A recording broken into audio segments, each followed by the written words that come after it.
After an NAACP-sponsored event, protesters marched through the city for several hours until CMPD was able to steer them along 4th Street and into the waiting trap for the unsuspecting peaceful citizens.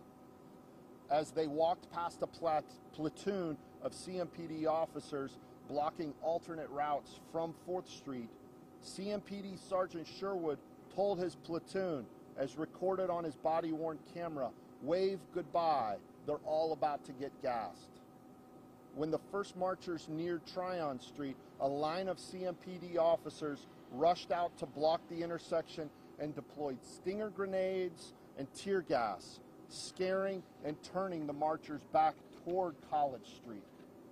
But officers at College Street immediately shot tear gas onto 4th Street to block their escape.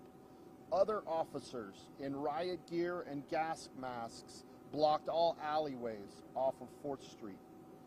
As seen on multiple live streams, the marchers were victims of a military technique known as kettling. Completely trapped, a squad of CMPD officers began shooting pepper balls from an elevated parking deck. The officers on the ground tossed more tear gas and exploded more stinger grenades. Terror and panic swept through the crowd. Some scrambled under a closed parking deck gate, and others ran desperately through the tear gas, trying to escape.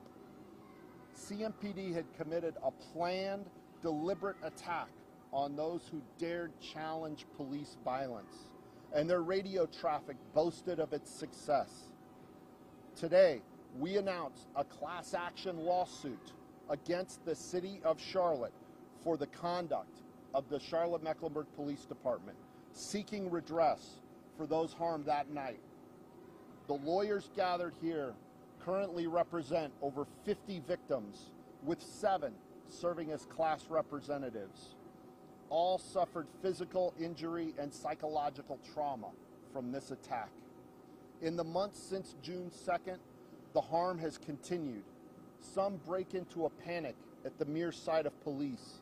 Others take great care to avoid driving on 4th Street. This lawsuit is about seeking justice for those victims and demanding accountability from those in power.